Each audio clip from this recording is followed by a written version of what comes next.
स्वातंत्र्य दिनानिमित्त पंढरपूरच्या श्री विठ्ठल रुक्मिणी मंदिरात आकर्षक अशी फुलांची सजावट करण्यात आली आहे। केसरी, पांढरा आणि हिरव्या रंगाच्या फुलांचा यामध्ये मोठ्या प्रमाणात वापर करण्यात आला आहे।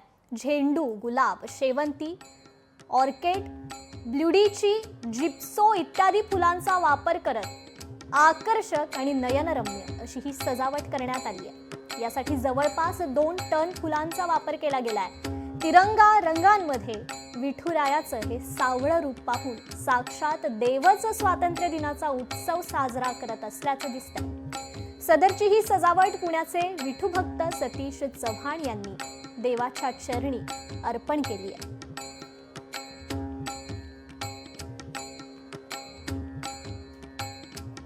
आज स्वातंत्र्य दिनानिमित्त आपण तिरंगामय सजावट आणि विविध फुलांचा वापर करून ही सजावट केलेली आहे। जवळजवळ 2 टन फुलांचा वापर करून आपण ही सजावट केलेली आहे। झेंडू आसन, कामिनी आसन, अष्टर आसन, जरबेरा आसन असे विविध फुलांचा 12 प्रकारांचा फुलांचा वापर करून आपण ही सजावट केलेली आहे। स्वातंत्र्य दिन भारताचा स्वातंत्र्य दिनाच्या निमित्त याच्या पुढचा भारताचा दिवस नाही, म्हणून हे औचित्य साधून आपण स्वातंत्र्य दिनानिमित्त ही सजावट करतो। जवळजवळ ही सजावट आपण 8 ते 10 वर्ष झाले ही सजावट करतो।